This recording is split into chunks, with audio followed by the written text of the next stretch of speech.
with the best rates available. Send money through the app, website,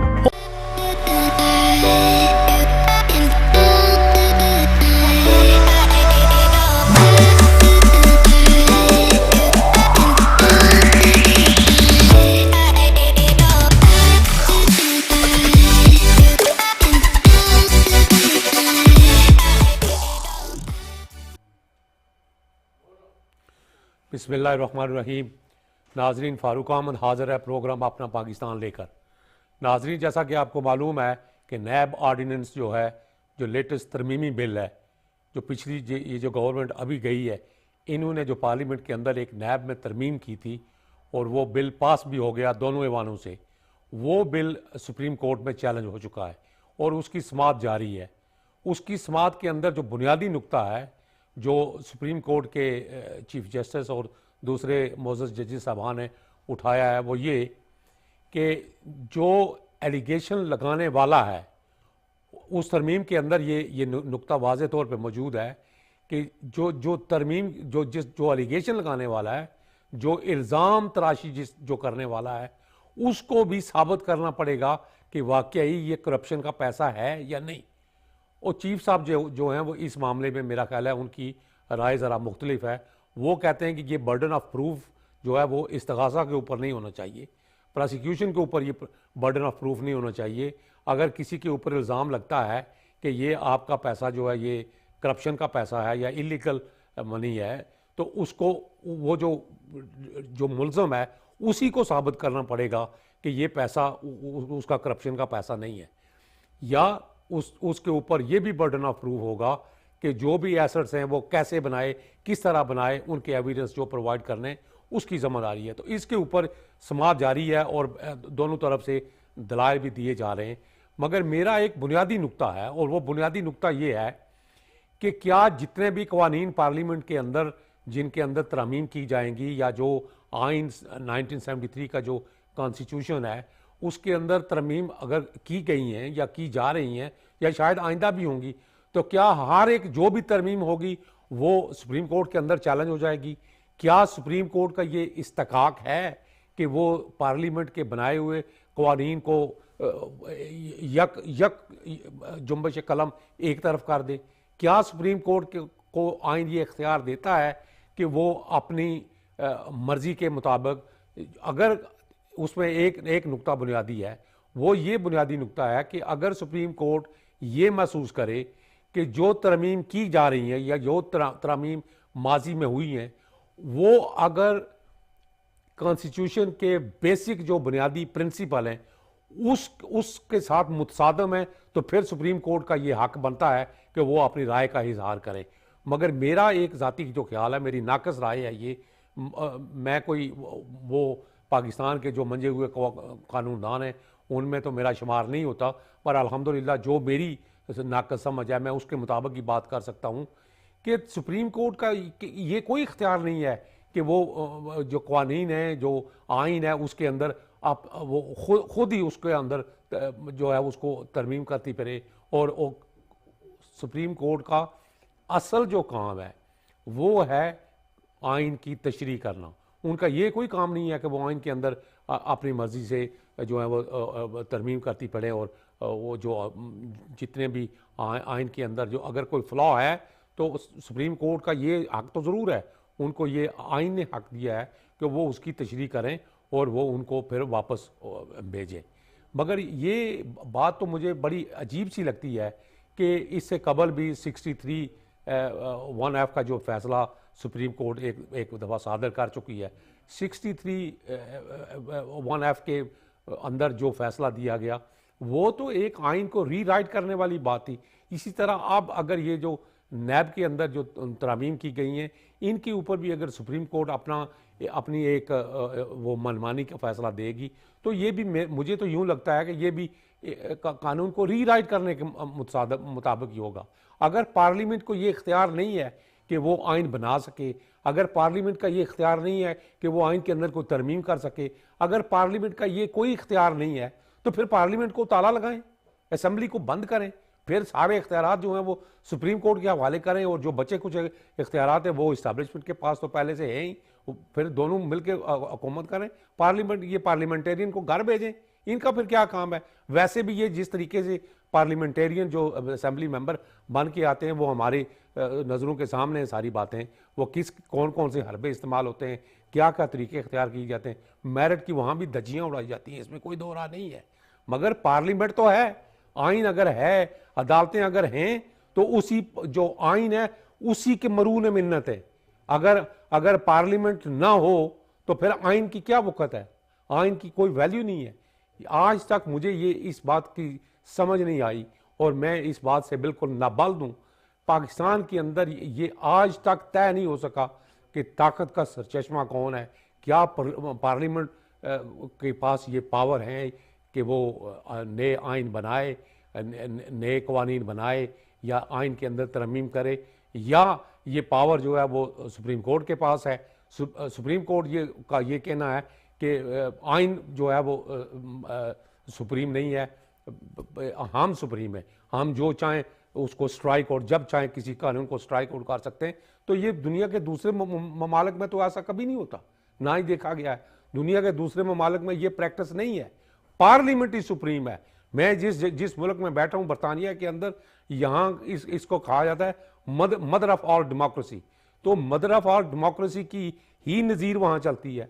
mother of democracy के तमाम जो principles हैं वहाँ पाकिस्तान में भी वही लागू होते हैं। तो फिर क्या वजह है कि आए दिन हर एक मामला आप उठा के जो है वो ले जाते हैं सुप्रीम कोर्ट के अंदर? हर एक मामला जो है वो जजेस जो हैं वो अपने सामने रख के उनके ऊपर अपनी मर्जी से तशरीह करते हैं। और एक बात जो देखने में आई है कि वहाँ अदलिया के अंदर भी दो वाज़े ग्रुप्स मौजूद है। एक ग्रुप जो आने वाले चीफ जस्टिस है जनाब काजी फायज ईसा साहब, उनका नुक्ता नज़र इस ग्रुप से मुख्तलिफ है, बंदयाल ग्रुप जो है। और उनका मानना ये है कि पार्लियामेंट जो भी फैसले करे, पार्लियामेंट जो भी कवानीन बनाए, पार्लियामेंट के अंदर जो भी आइनी तरामीम हों, उनका इख्तियार, उनके अंदर फिर अमेंडमेंट करने का इख्तियार भी पार्लियामेंट को ही है। और ये देखिए ना, कॉन्स्टिट्यूशन क्या है? कॉन्स्टिट्यूशन की बेसिक तशरीह यही है कि जो लेजिस्लेटर है वही कॉन्स्टिट्यूशन बनाने वाला है। लेजिस्लेटर ने ही जो है वो आइन तरतीब दिया है और उसी आइन के सहारे आप मुल्क के चार जो बाकी पिलर हैं वो खड़े हैं। अगर इस तरह की तरामीम होती रही, अगर इस तरह की सेटिसाइड होते रहे काम, स्ट्राइक आउट होते रहे तमाम कानून, तो फिर तो मेरे ये मुल्क में एक बहुत बड़ा खलवाड़ मचेगा। नैब के अंदर अगर तरमीम की गई हैं, हाँ एक बात जो मैंने पहले भी अर्ज़ की है कि अगर कोई तरमीम जो आइन के बेसिक प्रिंसिपल, जो बेसिक जो असूल हैं उनके साथ अगर मुतसादम है, अगर कंट्रडिक्शन है, तो उसके ऊपर जो है वो सुप्रीम कोर्ट को पूरा इख्तियार है, आइन पूरा इख्तियार देता है कि सुप्रीम कोर्ट तशरीह कर सकती है और उसके अंदर उसको वो स्ट्राइक आउट करने का इख्तियार भी रखती है। मगर ये नहीं हो सकता कि आपको जो तरमीम आपको पसंद नहीं है वो आप उनको स्ट्राइक आउट कर दें और जो आपको पसंद है वो अपनी मर्जी से आप फैसले कर दें। जैसे 631 में आपने जो फैसला दिया उसके ऊपर तमाम बार काउंसिल का ये मुतफिका राय है, पाकिस्तान की तमाम बार काउंसिल इस पर मुतफिक हैं कि वो फैसला गलत फैसला था। आपने आइन को रीराइट करने की कोशिश की। अगर एक जुर्म सरजद हुआ ही नहीं, अगर किसी से कोई जुर्म हुआ ही नहीं, तो फिर उसकी सज़ा कैसी? उस अपने फैसले में तो आपने ये किया कि जुर्म अभी हुआ नहीं मगर सज़ा दे दी गई।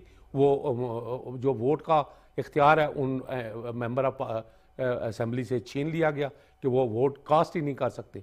अगर वोट कास्ट ही नहीं कर सकते तो फिर जुर्म कहाँ सरजद होगा?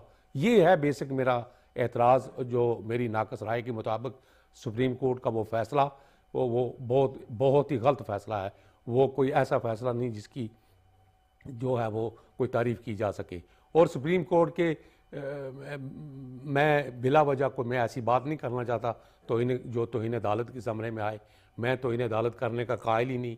मैं अदलिया की जो है इज़्ज़त और तकरीम का कायल हूँ। अदलिया के सामने सर झुकाने को मैं अपना फ़र्ज़ समझता हूँ एक कानूनदान होने की हैसियत से। मगर अदलिया को भी चाहिए कि वो अपने फ़ैसलों पर नज़रसानी करे। अदलिया को चाहिए कि वो अपने फ़ैसलों को रिव्यू करे।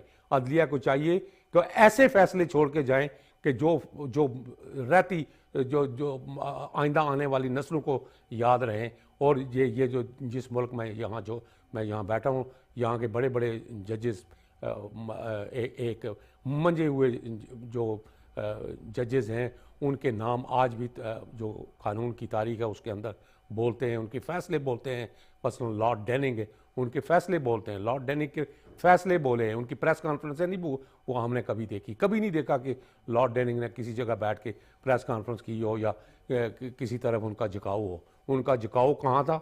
सिर्फ और सिर्फ आइन और कानून के साथ उनका झुकाव था, और फिर उसी के मुताबिक लॉर्ड डेनिंग ने फैसले दिए, चाहे वो हुकूमत के ख़िलाफ़ हुए या हुकूमत के हक़ में हुए। मगर आज भी उनके फ़ैसलों की इज़्ज़त और तकरीम की जाती है, सब सर झुका के कहते हैं लॉर्ड डेनिंग जिंदाबाद। तो ऐसे नहीं होता कि आप एक तरफ प्रेस कॉन्फ्रेंसिंग करते फिरें और दूसरी तरफ फिर आप का जो है वो अपने फ़ैसले सादर करें, तो उन फैसलों की कोई जो है वो बिल्कुल उनको पजीराई नहीं मिलेगी, ना ही उनकी कोई नज़ीर होगी। अब आते हैं असल में जो इस वक्त जो सबसे बड़ा मसला है मेरे नुक्ता नज़र के मुताबिक, वो है पाकिस्तान का माशी मसला। पाकिस्तान की जो इकानमी है वो बड़ी नाजुक हालत में है। पाकिस्तान की इकानमी बिल्कुल बैठ चुकी है। आज पाउंड का जो रेट है वो आसमान को छू रहा है, 400 के करीब, 390 के ऊपर गालबन पाउंड स्टर्लिंग के आज रेट चल रहा है। और डॉलर देखें वो उसकी उड़ान जो है वो नीचे आने का नाम ही नहीं ले रही। और ऊपर से जो गरीब आवाम है उनके ऊपर वो बिजली के बिलों का भार और दूसरे टैक्सों की मद में उनके ऊपर बोझ, और ये जो तेल के निर्ख हैं उनकी आलमी मंडी में अगर कोई और भाव होता हुआ है तो पाकिस्तान में वो अपनी मर्ज़ी से जैसा चाहते हैं वो लगा लेते हैं। तो ये अवाम किस तरह बर्दाश्त करेंगे? ये सारी बातें अवाम के ऊपर इस कदर बोझ पड़ चुका है कि वो 2 वक्त रोटी खाने को अभी तरस रहे हैं, 2 वक्त की रोटी अपने बच्चों के लिए जो है वो उनको नहीं दे पा रहे। तो ये हालात कुछ अच्छे नहीं दिखाई दे रहे। क्या ये सारी बातें जो हमारे अरबाब इक़्तिदार हैं उनको नज़र नहीं आ रही? क्या ये सब बातों का उनको इदराक नहीं है? क्या वो ये नहीं समझते कि अवाम बिलबला उठे हैं, बिजली के बिल जलाए जा रहे हैं और बंगदौल कहा जा रहा है कि हम इस काबिल ही नहीं है कि हम बिजली के बिल अदा कर सकें? आप उनको ब्लेम भी नहीं कर सकते। 16-16 हज़ार, 20-20 हज़ार रुपये, 14-14 हज़ार रुपये उनका बिजली का बिल है। एक मजदूर जो 20 हज़ार रुपया जिसकी तनख्वाह है उसका 14 हज़ार का अगर बिल आ जाएगा तो वो 6 हज़ार में कैसे गुजारा करेगा? अपने बच्चों की रोज़ी का सामान करेगा, उनकी तालीम का अखराजात का सामान करेगा, या अपने जो रेंटल जो उसका घर है, जो किराए पे लिया हुआ मकान है उसका किराया देगा? कैसे बुझिएगा?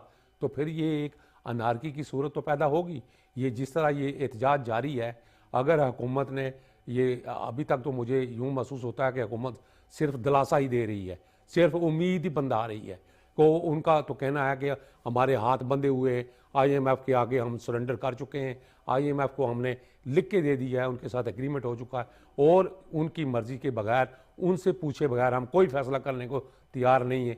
ये तो बात है जो निगरान वज़ीर ख़जाना है मोहतरमा शमशाद अख्तर साहिबा, उनका ये बयान मेरी नज़रों के सामने गुजरा। तो वो फरमा रही हैं कि हमें IMF से पूछना पड़ेगा। मैं उनको इस बात पे ब्लेम नहीं दे रहा, वाकई उनको पूछना पड़ेगा, क्योंकि मुआहदा तो पहली जो हुकूमत है उन्होंने किया और उनका जो एग्रीमेंट है उसकी पासदारी करना इस निगरान हुकूमत पर फ़र्ज़ है, वाजिब है। बिल्कुल ये ठीक बात है, इसमें कोई दो राय नहीं है। मगर जब आप वो एग्रीमेंट कर रहे थे, क्या आप सोए हुए थे? आपको पता नहीं था कि अवाम इस काबिल नहीं है कि वो बिजली के बिल अदा करने के काबिल नहीं होंगे? आप हर महीने बिजली के निर्ख बढ़ा रहे हैं, हर महीने बिजली के निर्ख बढ़ा रहे हैं। तो इससे तो वो बिजली ना हुई बल्कि एक सोने की कान होगी। सोने की कीमतों के मुताबिक आप बिजली के बिल बना रहे हैं, तो कैसे अवाम वो बिल पे करेंगे? अवाम तो बिल्कुल बजा तौर पर बिलबला उठे हैं। और इस पर मुझे ये लगता है कि जैसे ही अवाम चीखो चला रहे हैं, जैसे अवाम जो है वो परेशानी का शिकार है, तो ये एक शुतर बेमुहार की तरह अगर अवाम का ये एक हजूम एक तरफ निकल पड़ा तो फिर जो निगरान हुकूमत है, क्या उसके पास कोई चाराकार होगा? क्या वो रोक सकेंगे इस तूफ़ानी मंजर को जो मुझे दिखाई दे रहा है? अल्लाह ना करे ऐसा हो। अगर ऐसा हो गया तो फिर उसका सीधे बाब कर सकेंगे आप? कभी नहीं हो सकेगा। और मुल्कों की तारीख में देखा गया है, तो माजी गवाह है इस बात की, तारीख इस बात की गवाह है कि जब भी आप जुल्म और सितम के पहाड़ ढाएंगे कौम किसी कौम के ऊपर, तो वो कौम फिर उसी जुल्म और सितम से भी फिर एक क़यादत नमूदार हुआ करती है, उसी से फिर एक लीडरशिप पैदा हुआ करती है। इस वक्त तो मुझे कोई लीडरशिप दिखाई नहीं देती। ये अवाम जो भी हैं ये अपने बल बोते पे अपने जज्बात का इजहार कर रहे हैं।